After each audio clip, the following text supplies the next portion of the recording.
تقليد ولا كاني ولا ماني، احلى شغل عند فرنسا. يا جماعه انا فرنسا الحقيقيه مش التصوير.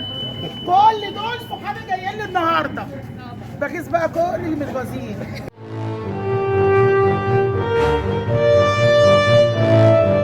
شريف عارف مصر، صفحات يقلبها معكم الكاتب الصحفي شريف عارف.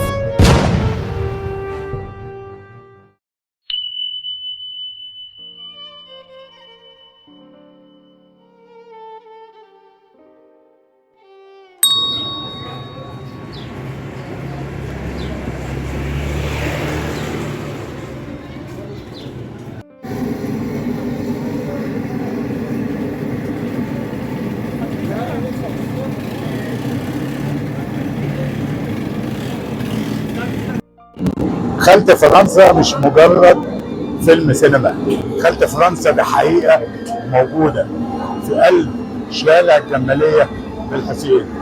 تعالوا معايا اما نتعرف على خالتي فرنسا. تعمياتي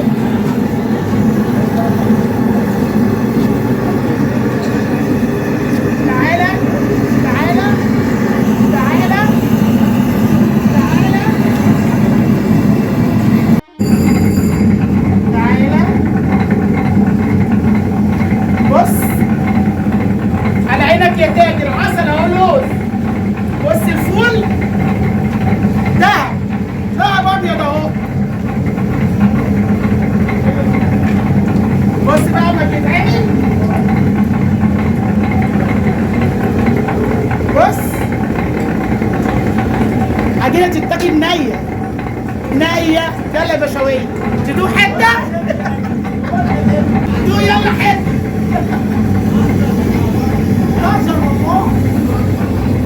والله التاجر قلت له انا قعدت عليه.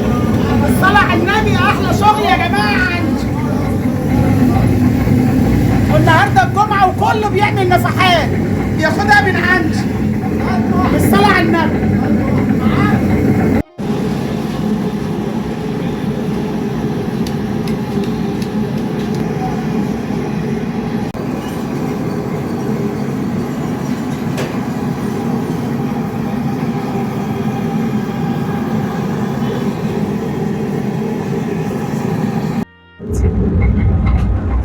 ب10 بطاطس.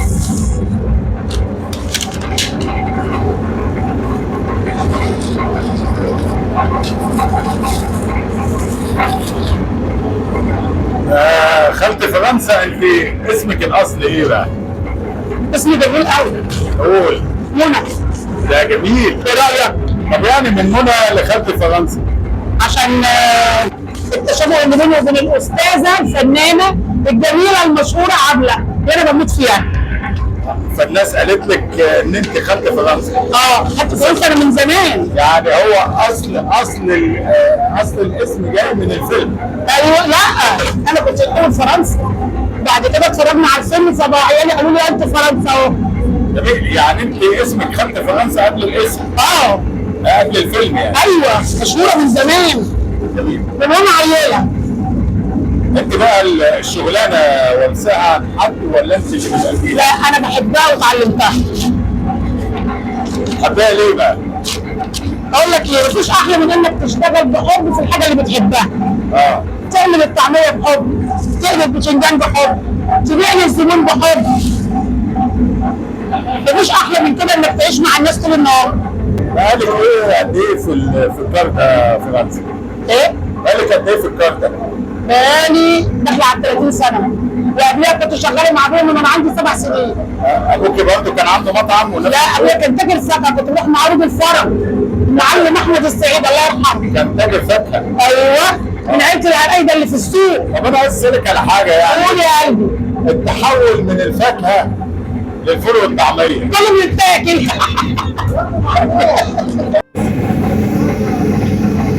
الله اكبر عليك يا فرنسا، ولا زيك في السوق. بص لا تقليد ولا كاني ولا ماني، احلى شغل عند فرنسا.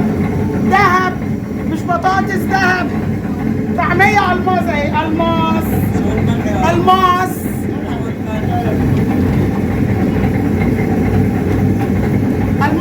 حبيبي. بص الخيار ابيض قشطه ازاي؟ شايفين قشطه ازاي؟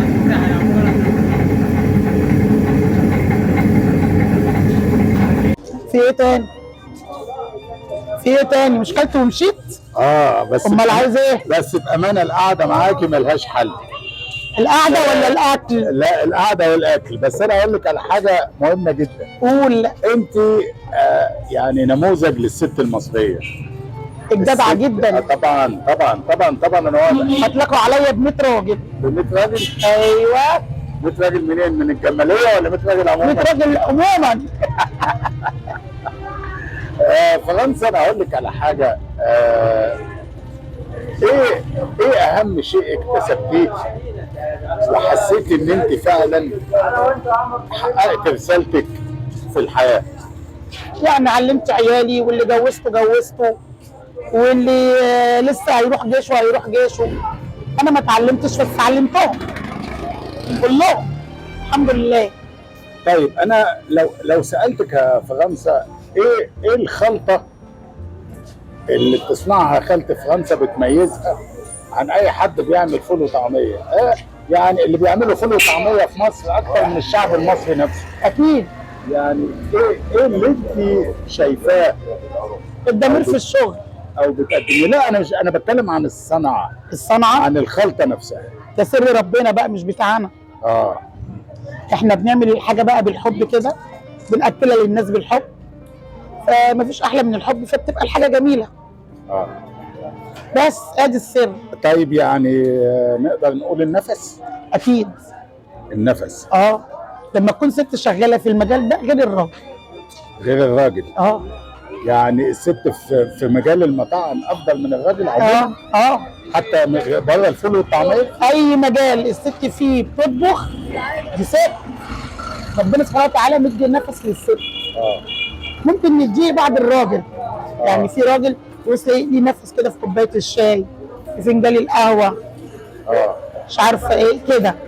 ادى الست بقى سرها في طبخها، في اكلها، في شربها كده. طيب ولادك ربنا يخليهم لي يا رب. ربنا يبارك. 4 صبيان وبنت. 4 صبيان وبنت. بس مريم. بسم الله الله اكبر. ايوه. طيب في حد منهم شغال معاك؟ هم كانوا شغالين معايا، بس عندي ابراهيم كليه ألسن نظم ومعلومات. ربنا يبارك فيه. بيسافر السعوديه.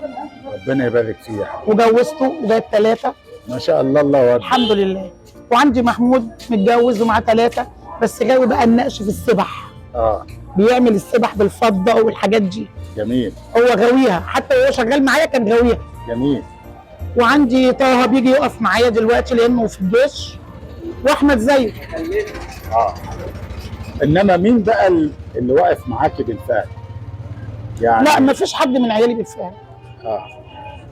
الاثنين الصناعيه اللي انت شفتهم علاء ومحمود، ده انا مربيه جاي لي عنده 7 سنين. كبر عندي، ربيته وكبرته. محمود ده اللي كان واقف جنب علاء؟ ايوه. محمود السعيدي ده كبرته وراح الحمد لله، اتجوز برضه وخلف معاه برضه 3 زي الجماليه هنا برضه. هو قاعد معايا هنا على طول، بس بيروح برضه لعياله وبيجي. يعني عياله في البلد. جميل قوي. انت اساسا منين يا فرنسا؟ من هنا، من الجماليه. سوهاج. الاصل من سوهاج. كوامل. من الكوامل. ده ابويا. اجدع ناس اجدع ناس. انما انت مولوده في الجماليه. مولوده هنا، وابويا مولود هنا. وابوك مولود هنا. لكن الاساس في نسبه سعاده كتيره في الجماليه. قوي قوي قوي قوي. في سعاده كتير فعلا. ايوه، ومنوعين بقى، اللي من سوهاج واللي من المنيا واللي مش عارفه كده يعني. دلوقتي بقى الاقبال الاكبر يبقى عليك انت. يعني انا شفت بعد صلاه الجمعه الناس بسم الله ما شاء الله كانت هتكسر. هو الحمد لله. الحمد لله والشكر لله. ربنا محمد في امتي ومزود في زباينه، الله اكبر. بس يوم الجمعه يبقى كل بقى اللي قاعدين اجازتهم يبقى بالاكتر. ويوم الجمعه ده بقى تبص تلاقيه مبارك بقى وجميل. كل الجماليه بتفرق، فكلهم بياخدوا من عندي طعميه. فعشان كده كل الجماليه بتفرق. الحسين والسور والساغه بيفرقوا نفحات يعني. كله بيجي يعمل عندي طعميه، اللي ب1000 واللي ب500 كده يعني، بس ما تحسدنيش. ربنا يبارك فيك يا لا لا لا ما تحسدنيش. لا والله انا ما اقدرش احسدك، بالعكس انا قلت لك من الاول انا معجب بيك والله، معجب بقصه نجاحك. الحمد لله. انما يعني اللي بياخدوا دول بياخدوا كميات عشان نفحات يعني انا طبعا بحط بقى اللي يعني من اطعام الناس عند المشهد الحسيني، الحسين والازهر. ما شاء الله. طبعا انا مثلا لو واحد واخد كرتونه بقى، احنا بنطلع برضه لله، بنحط في الكرتونه كده بالغمى. حلو. كل كرتونه بنحط فيها نفح. حلوه حلوه حلو حلو. ايه بقى سر النجاح يا فرنسا؟ سر النجاح ان انا لوحدي، وحبيت ان انا ابقى حاجه، وحبيت ان انا اطلع بعيالي. يعني انا سبت ابوهم وكنت لسه عندي 22 سنه، الصبيان دول كانوا كلهم فوق بعض، فاصريت ان انا بعون الله يعني ان انا اشتغل واتعلم وصنعه واكبر عيالي واعلمهم، ما اخليهمش محتاجين لحد ولا لاي مخلوق، لوحدي معايا ربنا بس، محدش رباهم معايا، ولا اخ ولا اخت ولا اي حاجه. الله يرحمه ابويا كان دايما يقول لي جهدي تلاقي، تشتغلي ما تقوليش لحد تجيلي.